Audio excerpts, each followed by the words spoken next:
So, are you getting your 30 plants per week? I don't know if you've heard, but there's a group called the American Gut Project who has studied this and determined that we should all be getting 30 different sources of plants in our diets each week, which sounds like a lot until you realize that it counts vegetables, fruits, nuts, seeds, even coffee and tea, they count.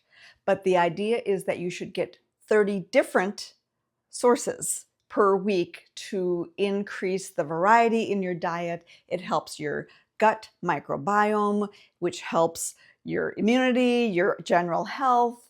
Some even say mental health. So it's kind of a good idea, I guess. And I am going to make a salad today that, by my count, gives you 8.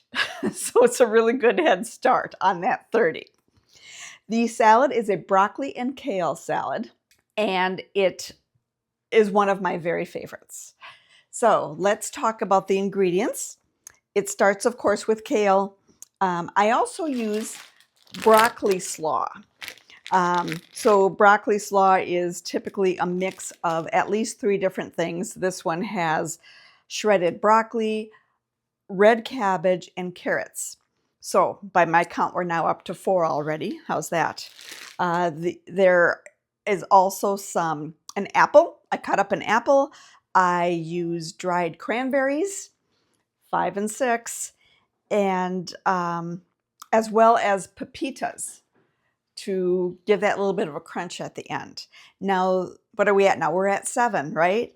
And then in the dressing includes grapeseed oil, a little bit of honey, some tarragon, apple cider vinegar, and the juice from an orange. I count this as 1. I think you could probably also count the grapeseed oil and a few other things, but I'm not going to take this down to the micro nano level. So this has at least 8. So I'm going with that. So let's talk about the kale for a minute, because kale is frequently misunderstood.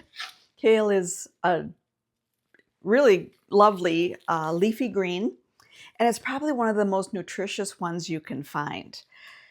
The thing is, though, it's very tough. It's kind of bitter. It's hard to eat. So let me show you what you want to do to your kale to make it a little bit more palatable.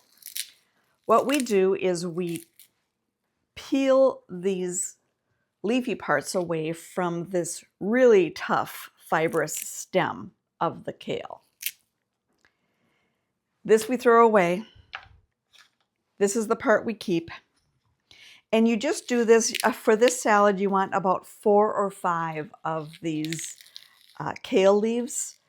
And you want to kind of cut the, like I say, get rid of the fibrous stem, save the leafy parts.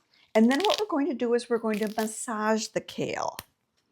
Massaging it kind of helps break up the toughness of it. It releases the bitterness of it, and that will give the dressing a chance to kind of interact with it and neutralize that bitterness.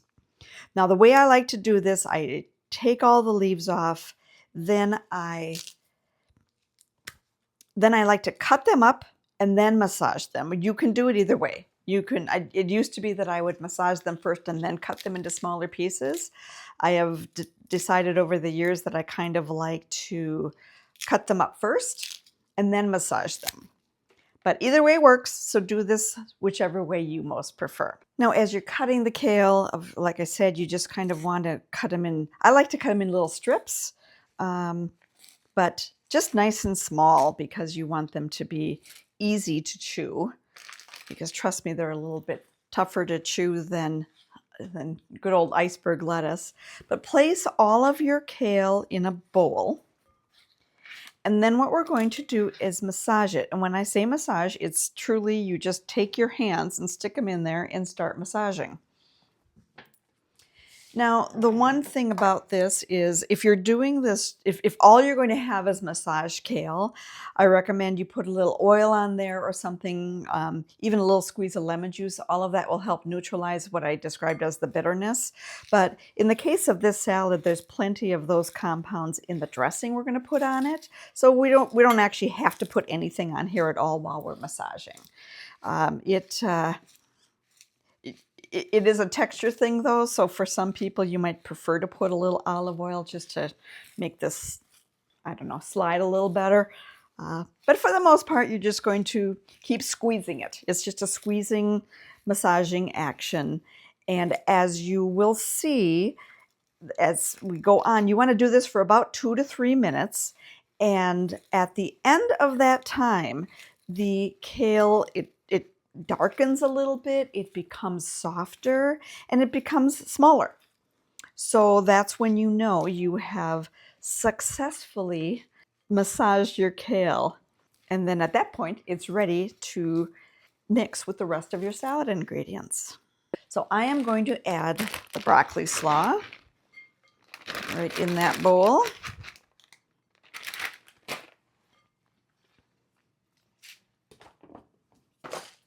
As well as the craisins. I'm going to chop up an apple and put that in there. And I'm going to hold back on the pepitas because I don't add those until after the salad has marinated and everything. And so I basically wait on the pepitas until I'm ready to serve. So once you have the base salad built, we're ready to make the dressing. Super simple. I have an old jar that I'm going to use for shaking up the dressing. I need to juice an orange, and then from that I will collect 1/3 cup of the juice, and to that add apple cider vinegar, grapeseed oil, a little bit of honey, some dried tarragon, and then just a little bit of salt and pepper to taste. Now, all my salad ingredients are in my jar, and all I'm going to do is tighten the lid and shake it up.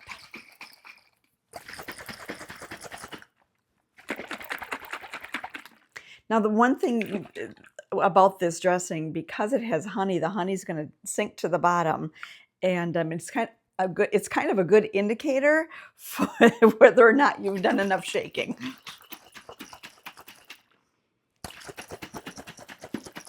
Basically, I like to shake until I can't see that honey in the bottom any longer.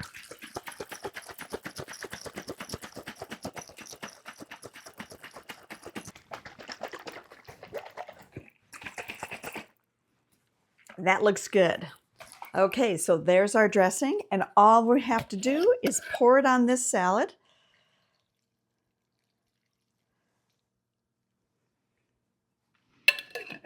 And then I'm going to give it a good mix before I cover it and then stick it in the fridge.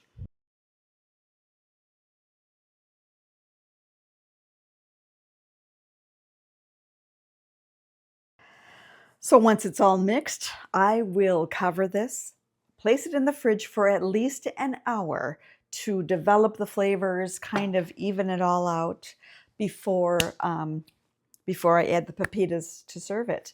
That's what makes, that's another thing that makes this so great, is you can make it early in the day and it can just sit in the fridge for a couple of hours, and then you just give it another quick stir when it's time to eat.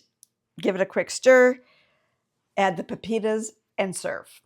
What you will see is I recently had this with my salmon kebabs, and today I'm going to have it with some chicken burgers, which actually will be my next video.